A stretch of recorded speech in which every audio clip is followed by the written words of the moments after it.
दिल्ली विधानसभा चुनाव के लिए प्रचार आज शाम 5 बजे खत्म हो जाएगा। वहीं 5 फरवरी को होने वाली वोटिंग से पहले बीजेपी, आम आदमी पार्टी और कांग्रेस ने अपनी पूरी ताकत झोंक दी है। बीजेपी जहां एक तरफ दिल्ली की सत्ता से अपने 25 साल के सूखे को खत्म करने को लेकर जी जान लगा चुकी है, तो वहीं केजरीवाल फ्रीबीज की बदौलत फिर से सत्ता वापसी के सपने देख रहे हैं, जबकि कांग्रेस भी अपनी खोई जमीन को तलाशने में जुटी हुई है। आज चुनाव प्रचार के अंतिम दिन बीजेपी दिल्ली में 22 रोड शो और रैलियां कर रही है, तो आम आदमी पार्टी और कांग्रेस की भी दिल्ली में ताबड़तोड़ रैलियां और जनसभाएं हैं। हमारे साथ दिल्ली से सहयोगी अनुवेश रथ हैं। अनुवेश, बस अब कुछ देर और बाकी, फिर तो चुनाव प्रचार की जो ये गूंज है कम से कम वो तो रुक जाएगी, लेकिन सभी दलों ने अपनी ताकत झोंक दी है। क्या ग्राउंड पर अब आपको चुनाव से कुछ समय पहले माहौल नजर आ रहा है? क्या केजरीवाल वर्सेस बीजेपी है या फिर कांग्रेस भी इस दौड़ में इस बार शामिल है? जी देखिए स्वाति, सबसे पहले तो मैं ये बताना चाहूँगा कि लगभग 1 घंटे के बाद पूरे दिल्ली में मॉडल कोड ऑफ कंडक्ट लग जाएगा, यानी कि आचार संहिता आ जाएगी, जिसके बाद ये जो तीनों पार्टियां हैं, चाहे आम आदमी पार्टी हो, बीजेपी हो, कांग्रेस हो, ये अपनी रैलियां या तमाम जो जनसभाएं हैं वो नहीं कर पाएंगे, क्योंकि मॉडल कोड ऑफ कंडक्ट लग गया होगा। उसी के साथ साथ अगर आप देखें जिस तरीके से कल राहुल गांधी ने यहाँ पर रैली की, भारतीय जनता पार्टी के शीर्ष नेतृत्व यानी कि मोदी जी ने रैली की, और उसी के साथ साथ आप आम आदमी पार्टी के अरविंद केजरीवाल के लगातार कैंपेनिंग देख रहे हैं, वो लगातार कैंपेनिंग करे जा रहे हैं। यानी कि तीनों पार्टी जो हैं उन्होंने अपनी पूरी ताकत इस बार दिल्ली में झोंक दी है, क्योंकि अगर आप देखें आम आदमी पार्टी से अगर शुरू करें, जो अभी इस वक्त दिल्ली के सत्ता में है, तो वो लोग अपने 10 साल के जो टेन्योर है उसके कामकाज को दिखा रहे हैं कि हमने लोगों को बिजली मुफ्त में दी, पानी मुफ्त में दिया, इसी के साथ साथ हमने लोगों को अस्पताल दिए, बच्चों को स्कूल दिए, अपने जो जो उन्होंने काम कराए हैं वो उसको गिना रहे हैं, और उसी के साथ साथ वो आगे क्या करने वाले हैं जो वो नहीं कर पाए हैं कहीं ना कहीं,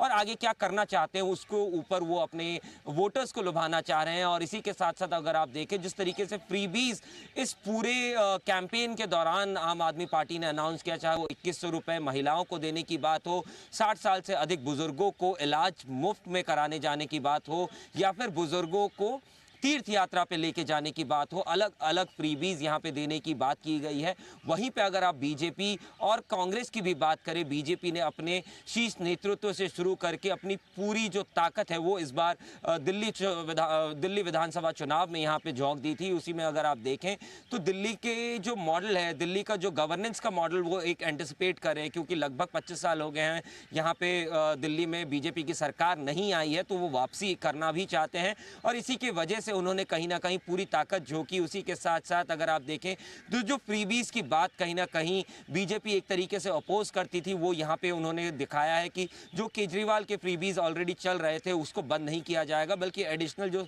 सेंटर के फ्रीबीज हुआ करते हैं उसको भी यहाँ पे कहीं ना कहीं दिल्ली में लागू किया जाएगा। इसी के साथ साथ कल जिस तरीके से प्रधानमंत्री ने पहले अरविंद केजरीवाल पे, आम आदमी पार्टी पे निशाना साधा, वहीं पे उसके बाद उन्होंने कांग्रेस पे भी निशाना साधा था। इसी के साथ साथ अगर आप कांग्रेस की बात करें, कल राहुल गांधी ने एक जनसभा की, उसके बाद आज प्रियंका गांधी ने जनसभा की, और लगातार वो जिस तरीके से अटैक कर रहे हैं, वहीं पे अगर आप देखें अरविंद केजरीवाल के खिलाफ संदीप दीक्षित का, यानी कि शीला दीक्षित के बेटे का चुनाव लड़ना एक काफ़ी अहम और महत्वपूर्ण जगह रहेगी, देखने के लिए काफ़ी बढ़िया फाइट रहेगी, क्योंकि शीला दीक्षित 10 साल के लिए लगभग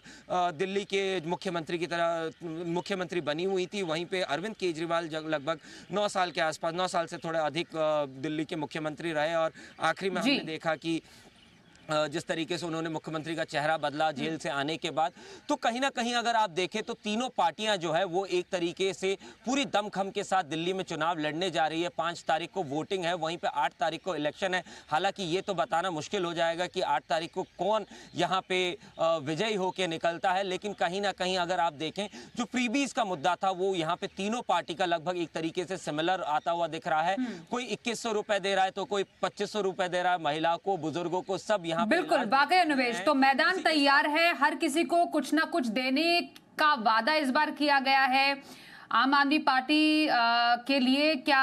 ये इस बार का चुनाव ज्यादा चुनौतीपूर्ण हो सकता है, एंटी इनकम्बेंसी फैक्टर है जिसका वो सामना करेंगे। बीजेपी क्या सेंध लगा सकती है, कांग्रेस क्या अपना प्रेजेंस दर्ज कर सकती है, काफी दिलचस्प होगा ये मुकाबला। धन्यवाद करेंगे अनुवेश आपका इस पूरी जानकारी के लिए।